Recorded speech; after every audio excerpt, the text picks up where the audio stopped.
Hello, everyone, and welcome to another episode of In the Huddle. I'm your host, Claire, and today we're very excited to welcome Vicky Datta from The Hidden Opponent. She is an NCAA Division I track athlete who's currently enrolled in her master's degree at the University of Louisiana at Lafayette. Originally from Germany, Vicky moved to the U.S. in fall 2021 for her bachelor's degree of psychology at Louisiana Tech. Welcome to the show, Vicky. Hi, I'm so excited to be here. Thanks so much for joining us. We're very excited to chat with you today about all things hidden opponent, psychology, sports psychology, exercise science. We're very, very excited. So we're really excited to get you on the podcast because we have a very exciting announcement, which is we are partnering with The Hidden Opponent. I would love for you, Vicky, to talk about what The Hidden Opponent is, how you're involved with The Hidden Opponent, and how you felt The Hidden Opponent helped you in your journey so far. So, The Hidden Opponent is a nonprofit organization that raises awareness for student athlete mental health and just works on breaking the stigma around mental health and athletes in general.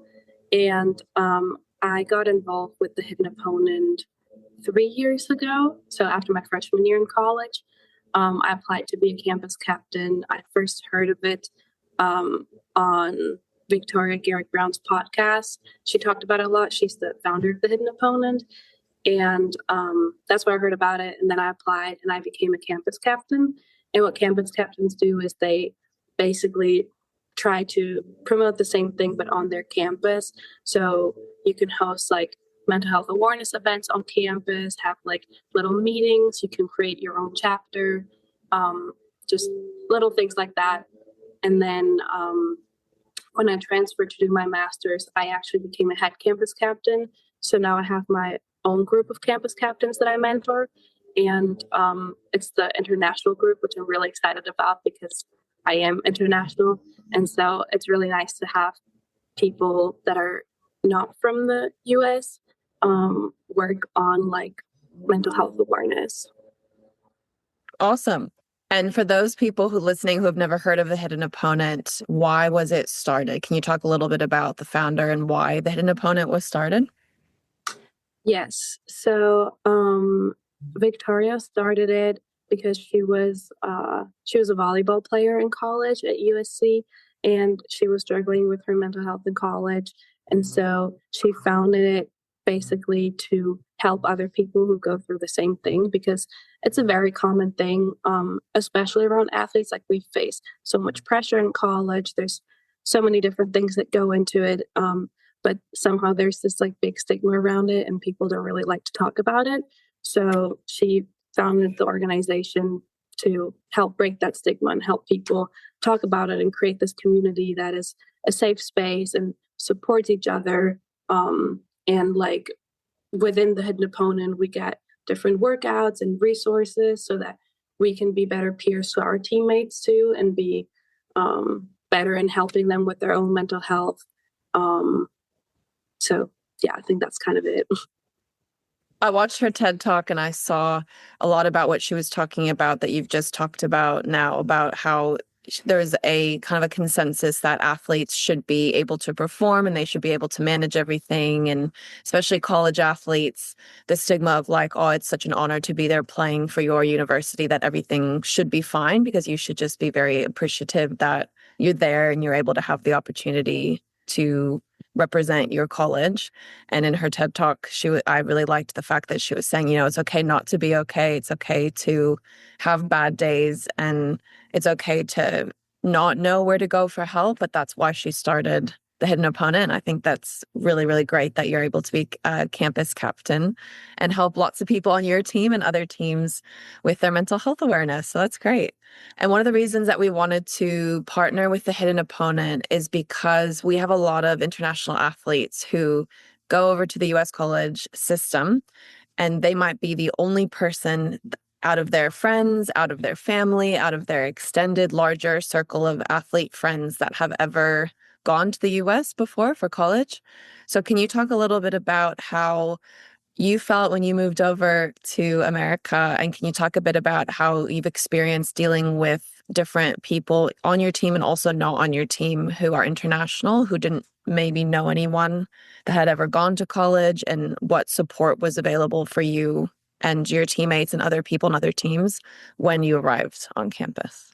So I didn't really know anyone other than me that went to America before. I had one teammate actually on my German track team who had also went to the US, but she went during COVID, so it was like a little bit different. So I didn't really know what to expect when I went over there, but I was super excited because I've always wanted to study abroad and I always wanted to like do track and all of that. So I felt like I was really open-minded and I honestly wasn't really scared at all when I went. Um, which is why I was surprised of how hard my freshman year actually ended up being. Because it's just very, very different from home. Like you get there and you're kind of on your own for the first time and you have to figure out so many different things. And everything is different from like the culture around you to the food to how people talk and training styles and just all of these expectations around you. But at my school at Louisiana Tech, we actually had a lot of international students on the team. So that was really nice because it kind of created a community where you could always, you could talk to all of your teammates, but you would know that the other internationals definitely kind of feel like you and they go through similar things and you probably need help in the same areas. So that was always good. And then my school actually had something called a friendship family program. So they were able to connect you with kind of like a host family, just that you don't live with them.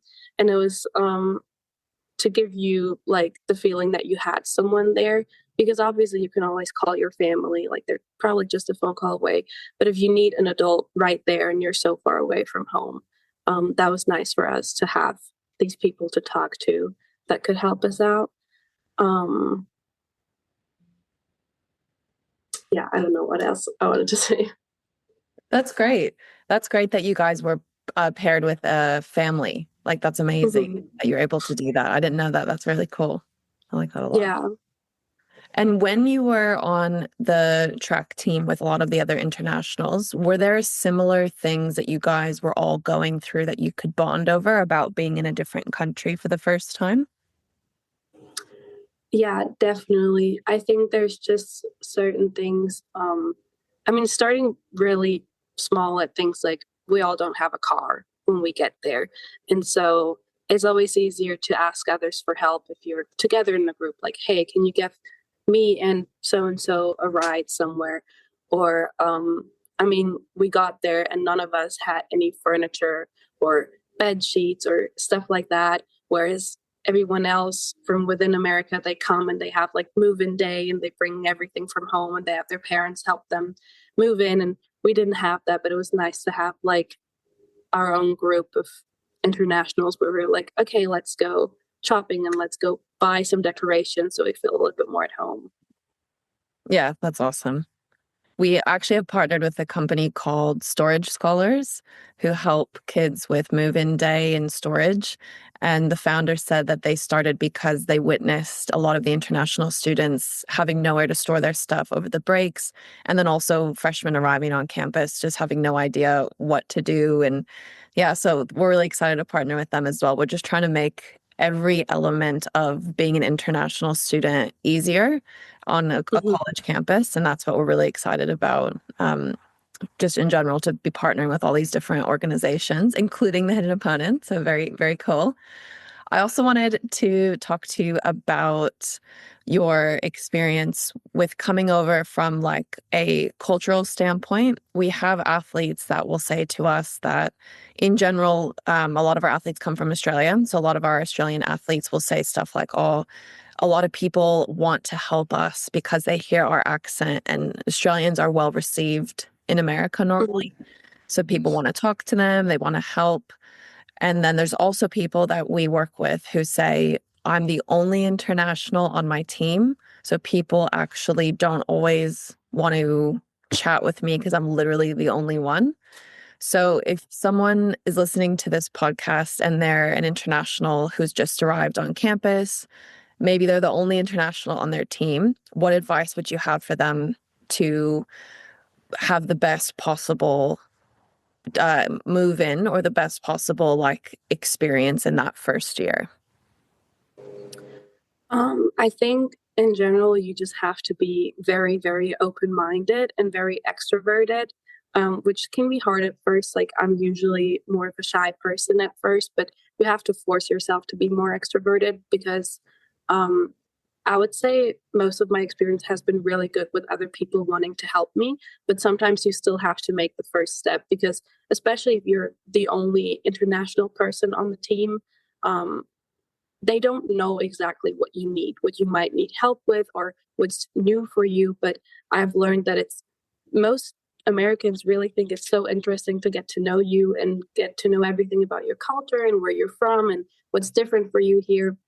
But sometimes you have to be the first person starting the conversation about that. But usually everyone is really willing to help. And especially if you're on a team, like it always creates this team environment. You always have people around you. So you just have to be a bit more extroverted at first, maybe. We've definitely seen athletes come back from even their first semester at college who are a bit more shy and then come back to visit and we see them and I'm like, oh, yep, you've definitely gotten more more extroverted. Yeah, that's exactly what happened to me. I feel like we as Americans can be quite loud, but yeah, sometimes that rubs people the wrong way. But so I wanted to actually talk about what you mentioned about people on the teams that are American don't always know what internationals need. I think that that's a really important sentence to dissect a bit. So when Americans are growing up in high school, for those people listening, a lot of Americans that are athletes know generally, like, this is generally how college works. This is generally how the recruiting process works. This is generally where my friends have been going. This is generally where the advice to from like my club coaches and high school coaches and like high school captains and stuff. You have like a general idea about what college life is like. You might have gone to camps growing up at the colleges nearby for summer camps. You might go to recruitment camps. So, did you notice a difference between like just general adjustment between American kids and non-American kids, like starting their college athletic careers? Yeah, I do think there's a huge difference because, like you just mentioned, Americans usually kind of know what they're getting themselves into. Like they already know people in college that are maybe student athletes too, and they just grow up with that. So it's normal for them. But at least for me coming there, I really didn't know much at all other than what I had seen on social media. So there's just so many things you don't know about. You don't know how certain things work and it really starts small. Like I didn't know how to schedule classes or what to look at when buying certain things for the apartment, or I didn't know you could choose which professor you wanted to have for your class and look up the ratings of the professor usually online to see what it is. Or I had never been to like a training room facility before where you get all the treatments. So I was really scared of going in there and they would ask me, okay, what treatment do you want? And I would be like, I don't know, what do I need? So it's really just like usually you can see a difference where they already know what they need or what is happening and internationals don't.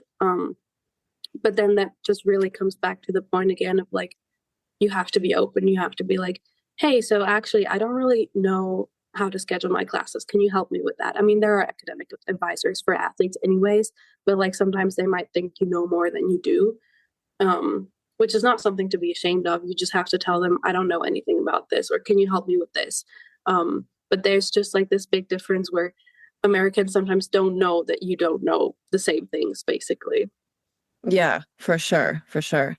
We even noticed that with the internationals that we help for our company versus American families that we help with our company. that just the Mhm. difference and what they come into the experience knowing. Yeah, your description just there was really great of the all the differences. And even for the like timings of when seasons are is something that not all internationals come in knowing. Like if your sport is a fall sport, a winter sport, a spring sport, what you do in off season, preseason, all that kind of stuff. Some Americans come into college knowing that as well as athletes. Did you know that you would get as much support as you did being an international, or did you think that maybe people wouldn't help you as much as they did? Um, I think I didn't really think about that aspect as much as I maybe should have. Like, I was just so excited to go, and I was like, okay, everything is gonna work out. Like, it just it's just gonna work out. And so I guess it was a positive surprise to see that I was getting so much support for being international. It just took a while to figure things out. I mean, like, there's so many different spots where you can get help. Like, I think every campus has an international student office. They can help you with certain things. Usually, your coaches are very open and willing to help because they've probably recruited other international athletes before. Um, Academic advisors, trainers, athletic trainers know a lot. I mean, in my experience, they've been the most help out of all the people on staff.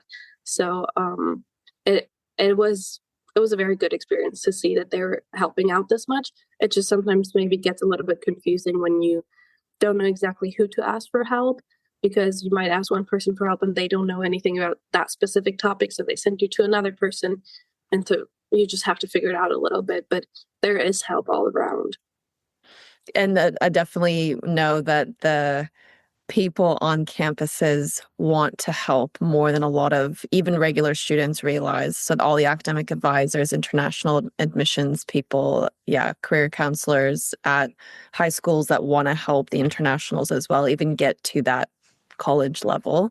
And you're exactly right that not everyone knows the answer to everything, but that doesn't mean that an athlete should stop trying if one person that they've asked doesn't know. I always say as well that sometimes it's like being a unicorn, where if you're the only international on a team, everyone wants to hang out with you and take you for home for Thanksgiving and things like that. So I would say that the biggest topic that comes up when we all come back in the summer breaks, like our company does what we call family catch-ups in the summer breaks, and we have Mhm. returning athletes that come back. We do a panel, a Q&A. We have people that come together, food and drink and stuff. We do that every year. And one of the things that came up last time we did this was last year, and that was an athlete who said, I got injured and I wasn't really sure what to do. And I felt like I wasn't really being helped. And then another athlete from a different college in a different sport who was on the panel as well looked at him and said, well, who did you ask? Like, did you go and ask people on your campus for help? Did you go to your coach? Did you go to the assistant coach? Did you go to the trainers? Did you go to the international admissions? And he didn't really go to anyone. He just got injured and kind of didn't really do much about it. So even that just experience, that interaction on that panel that we had was really good for the people who are getting ready to go to college to see that, to know, hey, speak up, like if you need help or you're not really sure what's going on, talk to someone, because that's a segue of a lot of families that we work with don't realize that getting hurt doesn't mean that your scholarship gets taken away. That's a question that we get so much. And I think a lot of athletes are scared to tell their coaches when they get hurt. So can you talk Yeah. a little bit about your experience with that or your teammates' experiences with that? I definitely understand being scared of getting injured in college because it's, I mean, basically the whole thing of you being a student athlete is you go there and you want to play your sport. And that's like where the main focus is at. And everything you're doing is to get better at your sport. And so when you get injured, suddenly a huge part of that falls away. Probably like 90% of what you're doing in a day just falls away. And there's so much pressure to perform and get better. And like you feel easily replaceable and all these things. So I very much understand that it's scary to admit when you're injured. But um, to be honest, it's always better to talk about you being injured because coaches see it as something better when you communicate it with them, when you tell them, hey, I'm injured and I think I need help with this. And so you can start a rehab program or, I don't know, different things, because in the end, if you're injured and you keep running through your injury, you're playing through your injury and it just gets worse, it's just going to make everything worse. And in the end, that might actually be something negative on you because the coach is going to feel like they can't trust you because you weren't being open with them. Like, obviously, they want you to perform at your best, and they know you cannot perform at your best if you're injured. So that's definitely one big thing, like communication with your coaches and your athletic trainers. Like, you have to be open about what's going on. And then also, if you're injured really bad and like, so I was injured for a long time, my third year, I think. I was basically out for almost 6 months.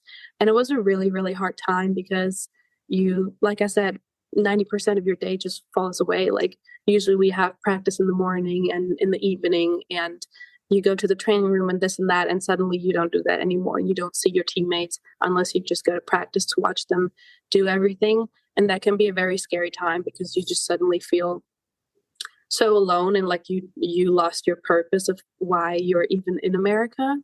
But this is where it's really important to speak up and find help. Like, there are so many different things you can do.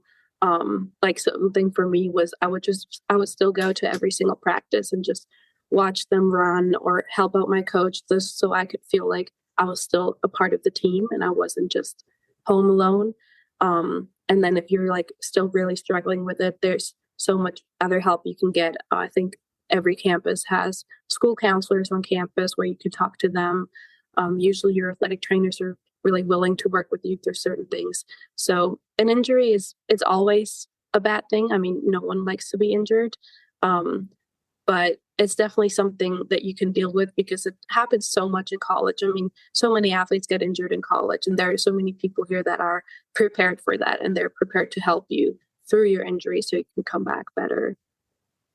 And mentally as well, helping you come back stronger mentally as well, for sure. Yeah. Yeah. And that's what I think why the hidden opponent is so great, because I feel like injuries aren't always discussed about how tough they can be mentally as well as physically. And then also just that what you're saying, like 90% of your day goes away if you get injured.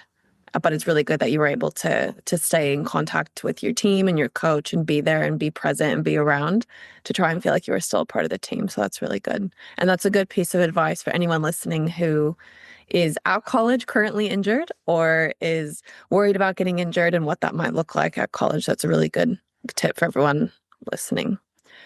Is there a piece of information or a couple tips or anything that you wish someone had told you before you arrived in America that you would definitely be telling friends or other Germans looking to come over? I think, honestly, I wish someone would have told me that it's going to get really hard at one point, because I was just really excited for this super happy, bubbly experience, which still was part of it. But I wish someone would have told me, like, it's going to get hard at one point and it's okay. It's okay that it's going to be hard. Like, it's not your fault if you have a rough year or a rough couple of months. Like, that's just what happens. You're so far away from home. It's okay to be homesick. It's okay to feel alone. It's okay to struggle when you're injured and all of these things. I just wish I would have known that that was a normal part of the experience because I felt so alone in that. And that made me scared of speaking up because I thought I was the only one going through that. Like, everyone else was having a great year and wasn't having any problems. And so I felt like I had to keep up this perfect picture of telling everyone back home, like, yeah, like I'm living my study abroad life. Like, everything is great. Everything is perfect. And I didn't want that bubble to burst. Like, I wanted to keep up that picture, but I wish someone would have told me, like, it's okay to speak up. It's not your fault. You didn't do anything wrong. It's just, it is a hard experience going so far away from home. And it is a hard experience doing your sport and having all that pressure around you to perform. But that doesn't mean that it's bad. It just means that that's normal and you need to figure out how to deal with certain things. For sure. Yeah. And I think the social media makes it look like college is, like you were saying, amazing, bubbly all the time. And Yes. as we all know, social media is a highlight reel, not everything, all the total parts of what it's like being a college athlete. But I think more people are now talking about it, which is great. And I definitely think that homesickness is not talked about as much as it should be. I think what you said as well of like stuff will get hard, whether that's school will get hard, whether that's your track will get hard, whether that's an injury will get hard, friendships, maybe professors, like all kinds of stuff can get hard at college, but you're exactly right of it. You have to figure out how you're going to work through that to get to the other side. And I feel like for some people, especially internationals, maybe they're not used to the rigor of how hard you're expected to train and perform. And I also think internationals don't always know the gravity of what their coach is going through. So when I say to people, well, some of these coaches in some of these divisions, your performance directly affects if they will have a job next year. And I think a Mhm. lot of people don't realize how tied their team's performance is sometimes to the coach's job. So can you talk a little bit about how maybe other people that were on your team or other sports or other internationals didn't fully understand like how much is on the line for some of the coaches that they're being coached by? Yeah. Um, I think especially for internationals, like I don't know how it is in Australia, but in Germany, most of the coaches are just coaching in their free time. It's not their main job. Usually they have a different main job and then they're coaching in the afternoons because they just love what they're doing and they love coaching that sport. And so it's like if you perform bad, obviously they're going to be sad for you, but they're not going to lose anything from that. And I think like one of the biggest differences coming to America is seeing that your sport really is a business. I mean, it is their main job of what they're doing. And if you perform bad, that reflects bad on them. And that can sometimes create a lot of tension. And it's good to keep that in mind that your performance affects your coach's job, basically. But also, my freshman year, actually, we had a coach that was telling us that a lot. Like every day at practice, he'd be like, if you don't do well, I can lose my job. And I think in that moment, it's important to remind yourself that yes, your performance affects your coach's job, but also what your coach is doing is affecting your performance. So not everything is just on you. Like as long as you do your best and do what you're supposed to do, go to practice, train, do your rehab and everything, that's good. You don't have to tie your self-worth to how your coach is feeling in that moment because that can just create a lot of other tension too. Um, but yeah, just a whole different system. And I think that's something that you have to keep in mind when you go to America. It's not like a free time sport, like a club sport, like it was back home. It is a whole business. And so there's a lot more connected to it and a lot more pressure, which is good to keep in mind, but also you shouldn't focus too much on that.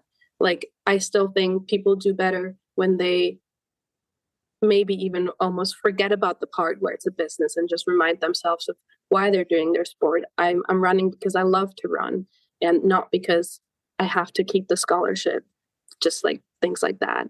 And that's also, I think, where the hidden opponent helped me personally a lot because when I had applied to be a part of them my freshman year, it was still something that wasn't really talked about a lot, not really within my team or anything else. And like it was again the same thing where on social media you were seeing everyone being so happy and everyone performing well in college and all of these things. And then I joined the hidden opponent, and suddenly I was part of this big community where people were actually speaking their truth and were talking about different experiences and saying how they were feeling and how they had, I don't know, performance anxiety before competitions or how they were scared of going to practice because they didn't want to mess up or how it was affecting them that the sport was kind of more of a business. And so it was really good for me to find this organization that helped me put things into a different perspective maybe and learn how to deal with these things, even with like injuries too. Like we had an injury panel last year, for example, where different people talked about their injuries in college and how they dealt with it and how they found help and just certain things. So I think that's like the biggest thing, to find a community to help you deal with these certain things and these differences that you're not used to. For sure. That was really well said. And I think that the people that are working with us, that we help throughout the recruitment process and their time at college, they know that they always have us to chat to about anything. For those people listening that have done the pathway on their own, there's resources available all over college campuses, all across the United States. And that's what Vicky was talking about with all the different places that you can go, including the hidden opponent, to talk about things that maybe even are not talked as much about on your current team, but other teams, other internationals are going through similar things as well. And I also wanted to mention that something that we knew as Americans in high school was that a lot of the college campuses, majority of them have free counseling, even for regular students. It's part of your tuition. And I think a lot of internationals probably don't realize that a lot of the university campuses have free tuition or heavily subsidized, sorry, not free tuition, heavily subsidized or free counseling that you can do and therapy that you can do. So can you talk a little bit about the differences between like Americans coming in and going, yep, I know I can use all these resources, and internationals coming in and even not knowing that, as an example, that tuition, sorry, I keep saying tuition, counseling is available for students and student athletes. Yeah, definitely. I didn't know about that at all when I first came to America because I feel like that's just not not a big thing back home. And it's also again something that's not talked about back home. I mean, especially when I was still going to school in Germany, like you wouldn't really hear someone say like, "Hey, I think I need to go and see a counselor." That's just not something that people would say, even though there were probably a lot of people that were thinking about that and that would need that help, but it wasn't like normalized like that. And so when I came to college in America, I think the first time, at first, I didn't even know about it at all, about the free counseling that was there. And then the first time I heard a teammate say, like, yeah, I'm going to see the counselor today, just like talk to them. I was like, what? You can just go and talk to them? And it was like, yeah, you can literally just make an appointment online and go and talk to them. And that's kind of how I found out about it. And then later on throughout the years, there were also lots of athletic trainers that paid attention to that too and put up posters and said, hey, if you need counseling, like this is where you go. Just trying to help people find out about that because the resources are all over there. Like you have resources all around you. But as an international person, usually you just don't know about it. And it's probably not the first thing you ask someone about. But it is a very, very helpful resource. You always have free counselors on campus. And then a lot of athletic programs actually have their own counselors too that they work with if you need someone to help you specifically, maybe with something that has to do with your sport. I think a good analogy would be like to go into a gym for the first time and say, hey, can someone show me how to do like 5 reps on every single machine in the gym so I can get a sense of the gym and then I can go and learn how to do the form a bit better in each machine. I feel like that's a good analogy for college campuses for an international to go, okay, hey, I've arrived on campus. What do I need to know? Like what kind of stuff is available to me? If a lot of the international people on campus that are working as staff, international admissions, can help with that as well. Like, okay, here's a crash course on what you need to know for this university. And I feel like that's a thing that a lot of internationals should do, is really take it upon themselves to go, okay, hey, I'm new here. I'm new to this country. I'm new to this state. I'm new to this town. Like, what do I need to know? And I feel like that is something that not everyone is comfortable to do. But if you're listening to this and you're American, or you are listening to this as someone who's lived in America, you know that you probably will eventually be pushed by other Americans to speak up and be like, I don't know what's going on. I need help. So, Yeah. And it's really, I know it's so hard to speak up for help sometimes, like in general, really, if it's just about something small and unnecessary, because you're thinking, oh, it's something small and unnecessary. But honestly, most people are so willing to help you. You just have to push yourself and ask. And it's sometimes it's easier to maybe find another international on campus first and ask them. But if you don't have that opportunity, ask any of your teammates. Like all of my teammates have been so willing to help, and sometimes people feel more distant to you, and then you start talking to them and you realize, oh, actually they're so nice and they're willing to help me with everything, but you have to be the person to make the first step. and what would you say to someone who's a bit more shy, who's nervous about taking that first step? Do you have any tips for them of how they can go from being a little bit more shy to going, okay, I really need to ask for help? Like, what, in your opinion, like, what do you think is a good first step to take?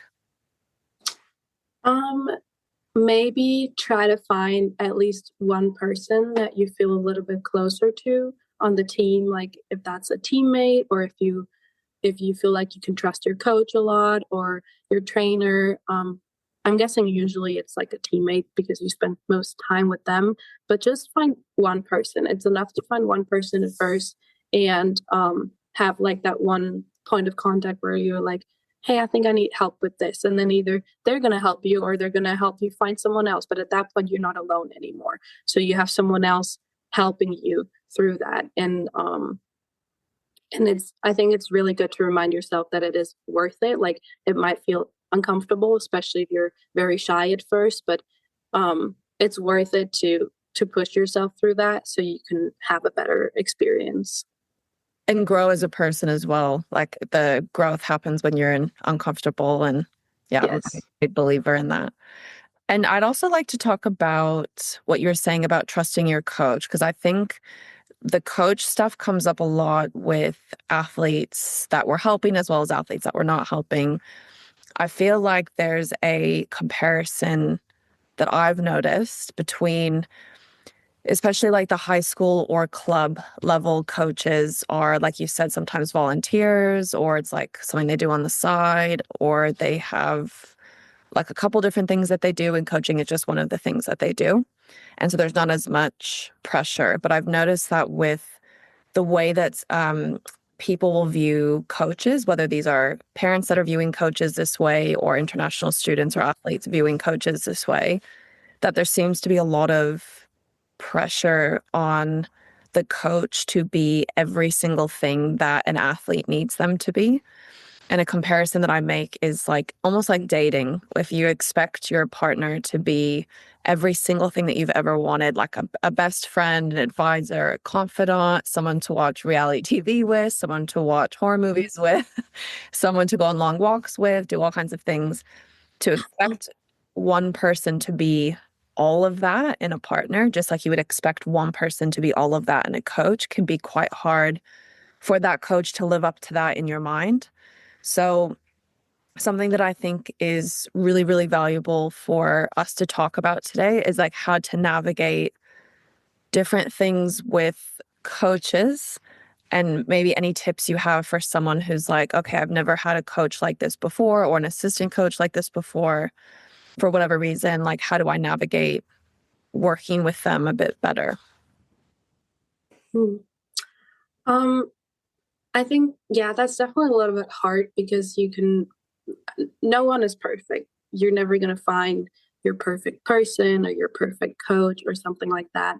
So, you do have to be okay with things not being exactly 100% like you want them to be. But I think like one of the biggest points really is communication with that too. Like, I think it's really important, even like during recruitment process, to make sure that you find a coach that is good for you and like the main aspects at least. Like make sure you find someone that has a similar training philosophy to how you want to work, someone that maybe feels like he communicates the way that you want to communicate with a coach. Like focus on a few main aspects that you think are really important to have in a coach. And then even later on, when you are training with them and when you do feel like something is different or you're not really sure how to navigate that, if you are comfortable enough, I would always say communicate, communicate. Go to your coach's office and talk to him and be like, um, hey, why are we doing this at practice and not that? Can you just explain it to me so I understand why we're doing this? Or I'm feeling like this right now. Can you help me out with that? If you're comfortable with that, I would definitely always advise to do that, because a lot of times coaches in college are going to be a lot different than what you had in high school. But that's not always a bad thing. It just takes time to get used to it, to adapt to their training. And it often helps knowing and hearing it from their perspective why they're actually doing it the way that they are doing it. For sure. For sure. Yeah. That's a really good piece of advice. And I also think for some people listening to this, they may have never had more than one coach. And that was something that I didn't actually fully comprehend until I was assisting one of my current track athletes, actually. And I was checking in on her like we always do. And I said, hey, how's everything going? And she was saying that she was struggling a bit with her coach, her head coach. And I asked her like what she was struggling with the coach, like what exactly was it? And I found out that she had only had one coach her whole life, one person from the whole time she had been in her sport. And this was the first time that she had ever had a new coach in her entire life. So this was coach number two out of two for her track career. And she didn't really know how to like adjust to a new person. I ended up speaking with her dad as well, and he gave me a bit more context as to why he thought she was having some issues. And that was really, really interesting for me to be here on this side of things going, oh my gosh, it's a good reminder for me as well to be like, oh, there's people out there who going to college could potentially be their second ever coach in their sport. Not their eighth, their 10th, their 12th, like literally their second ever coach.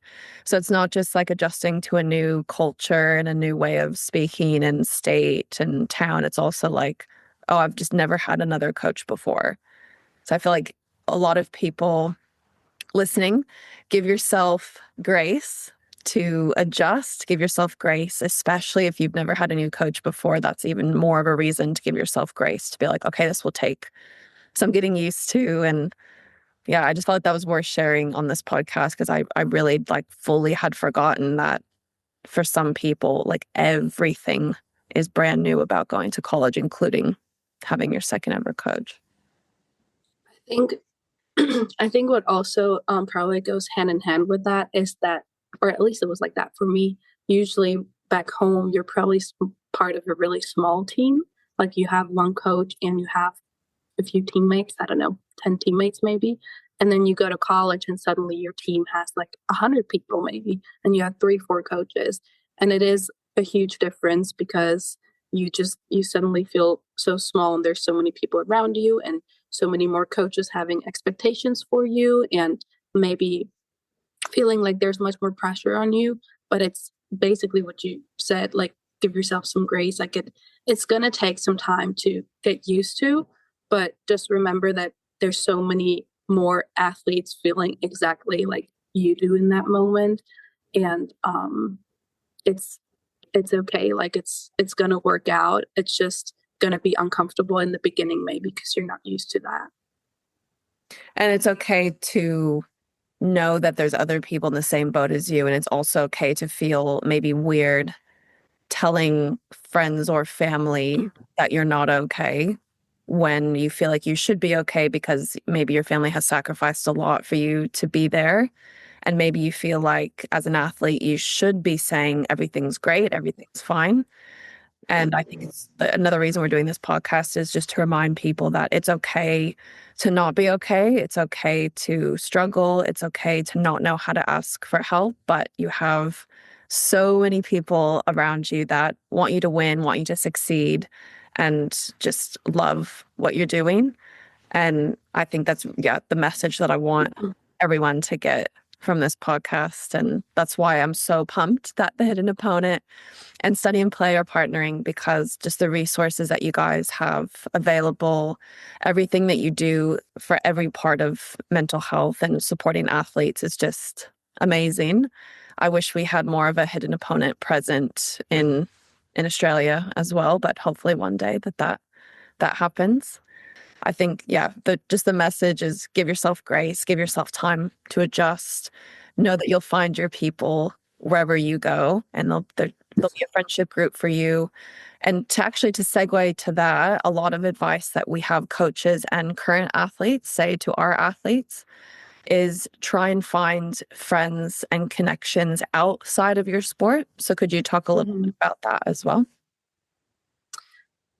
Um, that might be a little bit harder for me to talk about because I do have to say that most of my friends have been my teammates, or actually, okay, maybe if that works with that too. I had a lot of friends that were not on the track team, but on other sports teams. So Right. it was like outside of my sport, but it was still athletes. So I think that's why we just connected so well. Like a lot of them were internationals too, and some weren't, but most of them were athletes. And it's just easier to connect with them because you see each other at all of these student athlete events and you have a similar schedule. But it was definitely nice to have friends outside of your own sport too, because you spend so much time with your own teammates every day that sometimes it's nice to have someone outside of that. But it was also nice to just connect with other athletes and hear about their stories and how their sport is going, and just creating this supportive community. Like we would go to each other's games and meets and support each other. Or even later on when I was doing my campus captain events on campus. So I kind of did that through SAC, like Student Athlete Advisory Committee, and I was the mental health chair on my campus. And so SAC is all of student athletes too. So that's where I met a lot of other student athletes from different sports. But it was nice to build this community because I would tell them, hey, I want to like the next football game is going to be a mental health awareness game. Can you help me set up a table? And that's so many different athletes come and help me out.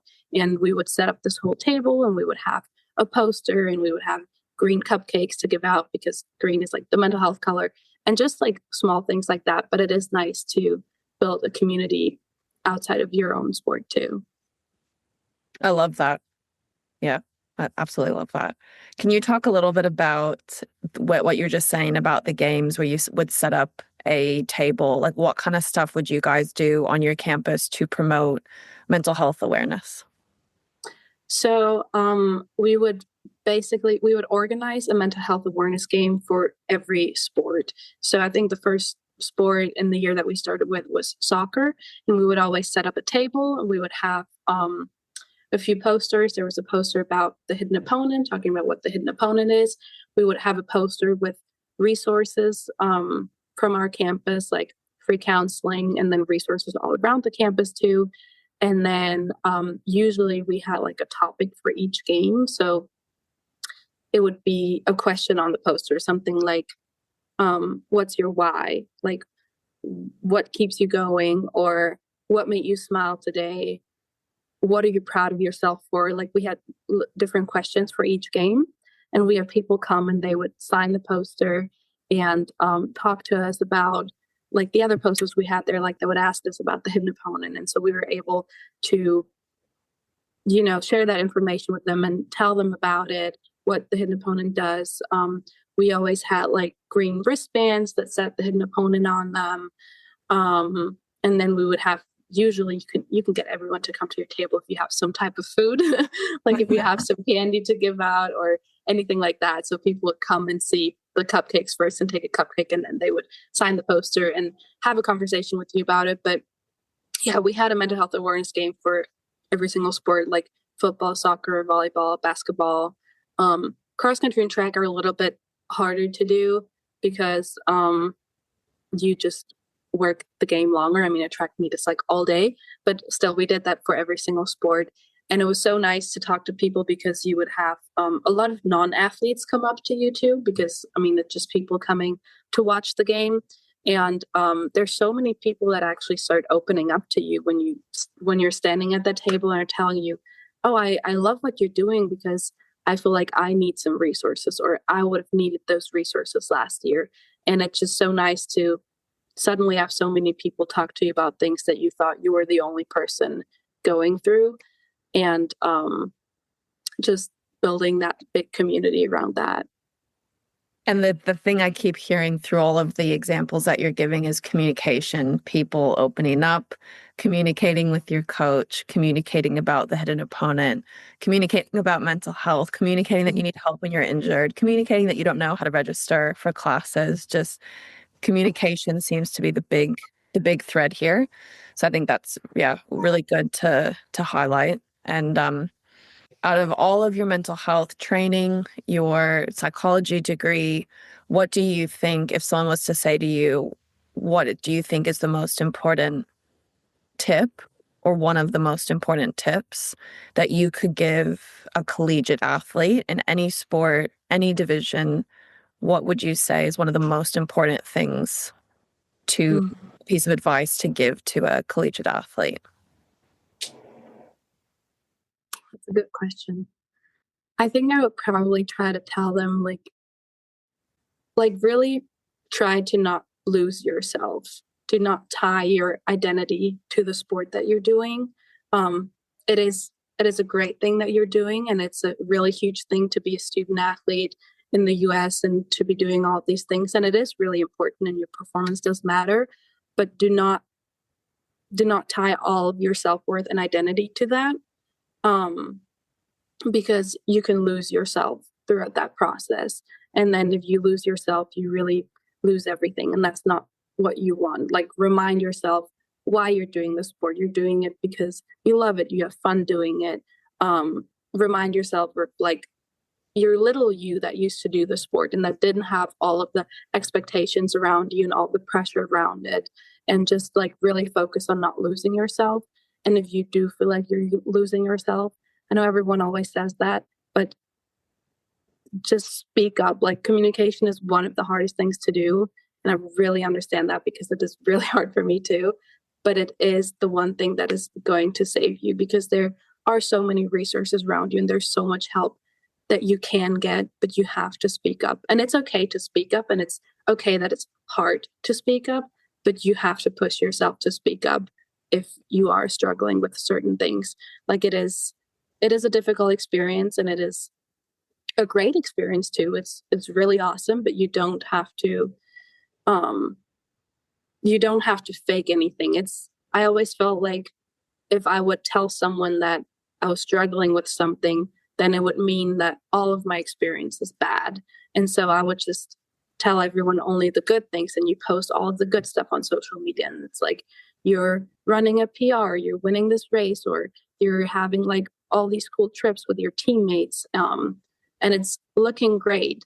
But it's okay that two things can exist at the same time. I think that's what I'm trying to say. You can have a great experience and an awesome experience and be having fun and doing your sport, but you can also be struggling at the same time. It doesn't mean that one or the other can exist at the same time, and you can still speak up and get help. Beautifully said. That was great. And I also think that the American kids can go into college sport knowing how intense it can be, and just knowing that it's going to be really hard and probably will be quite hard. And I feel like we actually had someone on the podcast a couple weeks ago who said, I didn't know what I was getting myself into as an international, joining the world of American college sports and just how intense everything is. And when we were in high school as athletes, we were always get told about like the triangle. You can't have all three. You can't have a social life and do well at school and do well at your sport. So that triangle kept coming up a lot, even in high school. Like, you just got to choose two. And of course, your parents want you to do well in school, and usually your sport as well, and social life is like third. And that comes up in social media a lot as well, of college athletes when everyone's trying to go and do social things and they're in the library or going to bed at 9 p.m. because they have an early wake up the next day. So I feel like it's okay to be struggling, but also know that you're doing this pretty cool thing. So something else I'd love to chat with you about is advice that you have for internationals who are getting ready to go over to America, whether they've graduated when the Americans graduate or when internationals graduate. So towards the end of the calendar year for some of the internationals. So what advice would you have for these people listening, as well as parents of athletes that are getting ready to head over? What kind of stuff should these international athletes be thinking of to prepare mentally and physically, and also just like life admin before you head over for college? I think a really good thing to do is get in contact with your teammates, like your new teammates that you're going to have over there, like preferably someone that's already there, maybe someone that's going to be a senior or a junior in college, and even just asking them the question, hey, what do you think I can do to be prepared to come over there? Because they might have ideas or know certain things that you're not aware of that they can tell you, like how does training work, or maybe bring this or that because you're going to need that. So that's always a good thing, to get in contact with your teammates, and also honestly start building a relationship already, because that way you're not going to feel alone when you come there. You're going to feel like you already know someone. And then also talking to your coach about like a training plan and things like that, because usually you're probably going to be doing a bit of a different training than what you're used to doing at home. So especially if you have time to prepare before you go over, it's so good to ask your coach, hey, can you show me what type of training you're doing right now so I can start getting used to it? And you can, if there's like new exercises or new drills they want you to do, you can start learning them without having the pressure of your new coach watching you already. You're like safely at home and you can make mistakes and just learn it until you're good at it. But just to make sure that you're like physically prepared too when you go over there, that you're used to the workouts that they're doing. Like one thing for me, for example, was I never lifted weights before I went to America. Like we did body weight workouts, but we were never in the gym lifting weights. And so when I first went there, I think I was the only person that didn't know how to do a clean in the gym. And everyone was so surprised. And I was like, I really don't know what to do. So they had to teach me with a stick how to do a clean, because I didn't know how to do that.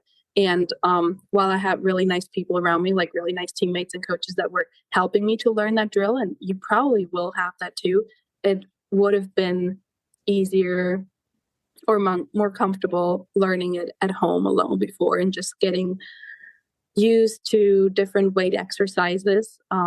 Also, so that suddenly lifting weights and running and working out so much is not that big of a shock to your body, because you're slowly adapting your body to it. Or something that's probably more specific for track athletes, but a lot of athletes will suddenly have a huge increase in their mileage when they get to college, because they're running a lot less miles in high school, and then they have to run a lot more miles in college. And that's also something that, if you know about that before, you can start increasing your mileage very slowly before you get there, just so your body adapts to it and you're not getting to college and suddenly jumping up your mileage by 30 more miles and getting injured and all of that. So it honestly all goes back to communication again, like communicate with your new teammates and your coach, so you know that you're prepared in every aspect. Perfect. That's exactly what we want to hear and exactly what we want our audience to hear, for sure. Definitely prepare before heading off to college. Great advice. And what advice would you have for parents of the international student athletes who are getting ready to head over? Maybe just like support your kid throughout the whole process. Like I was very fortunate to have parents that supported me through the whole process, that when I was talking to an agency, they were there with me, talking and trying to understand. And they were just, I mean, there were lots of things they couldn't help me with, because I guess it's different with Australia because y'all speak English, but my parents don't really speak as much English. So there was a lot I had to do on my own, but I still knew that they were always there ready to support me. And it was just good to know that I have parents like that are supporting me no matter what happens. And maybe when you are able to be on the calls with the coaches too, you could probably as a parent try to see if there's anything else you want to ask the coach about, like anything you think would be important for your kid to have in college, something that your kid might forget to ask in the recruiting process. But other than that, really just be there as a support. My parents always watched the live streams of me racing, and it just always made me feel like they were still there supporting me. And I think that is a big difference too. Like back home, they used to come to all of my races and watch me race, and I always had my parents there. And then you go to college, and suddenly you don't have your parents there, but everyone else has their parents there, because most of the Americans, their parents come to watch the races or to watch the games, and it can make you feel a little bit alone there. But it always made me feel better knowing my parents were at home waiting for a message from me to see how did my meet go, how did I race. And so I guess just like as an advice to parents, just support your kid through all of the process and just make it as if you were still over there with them, basically. Well said. And can you also talk a little bit about the international chapter of the Hidden Opponent? I think you were saying that it's a newer thing that you guys are starting. Yes. So when I first became a part of the Hidden Opponent, I was a campus captain. So I was a part of a group, I think it was called D1 East. Usually you're in a group with other campus captains from other schools that are probably in your conference or in your region somewhere. And that was back when I was doing like my own mental health awareness games and events on campus. And then last year I became a head campus captain, and I got my own group of campus captains to mentor. And most of these campus captains are either in Canada, or now this year we actually have some more campus captains that are located in Germany. We have one that's located in Nigeria. We have one that's in Singapore. So we're starting to, spread the Hidden Opponent more across the world, which I think is really, really cool, because mental health is just a topic that's not talked about a lot. And I'm glad to see that it's becoming so much more of a topic in America, and there's so much more awareness around it. But I want that same awareness to be spread in other countries across the world too, especially because I can see within my own group, like when I talk to my international campus captains, there's so many little things that they deal with that other campus captains that are in America and from America don't deal with. And so I'm glad to have like this group where people can share something and they see, oh, they're actually dealing with the same thing. Like they're having the same problems or differences and things. So yeah, I'm just really excited to be spreading that internationally, and maybe we'll have someone in Australia too. Like that would be really cool. But Yeah. it's just the start of like spreading awareness more internationally, and having that topic become something that's talked about everywhere.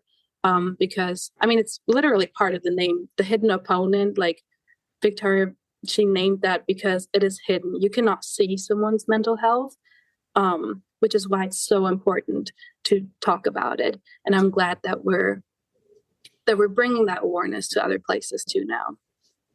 Definitely reach out to us in Australia. We'd love to get the Hidden Opponent in Australia to all the different campuses. That would be awesome. Awesome. Awesome. Well, thank you very much, Vicky, for joining us today. We really, really appreciate it. And we're, like I said at the beginning, we're so excited to partner with the Hidden Opponent. And I want to wish you all the best for your rest of your degree. And I think whatever you decide to do with your career after your sport will be amazing. And I think everyone listening can see how wise you are beyond your years. For those people listening, yes, Vicky is still in college and she is giving us all these gems of information. So who knows what will happen in the future. And I'm very excited to see what happens with your career. And thanks again for everything that you do with the Hidden Opponent. And thank you so much for taking the time out of your schedule to chat with us today. Thank you. And I'm really glad I was able to be on this podcast. And I just want to say, like, if anyone is listening to this and needs someone to talk to that might have gone through like similar things, please, you can always reach out to me. Like my social media is public. Like you can always send me a text or anything at all. Like if you feel like there's no one you can talk to, you can always talk to me. I know I'm a stranger to you, but if you're an international that's going to college, or even if you're an American that's in college and being a student athlete, there's probably a lot of things that we've gone through that are similar. So I just want to make sure that everyone that's listening to this knows that they can always reach out to me for anything, any questions, any topics at all. I'm always there. We'll pop your information in the show notes of the episode so people can get in contact with you. And we'll also pop in more information about how you can find the Hidden Opponent through blogs and podcasts and webinars and more resources. So thanks again, Vicky. Thank you.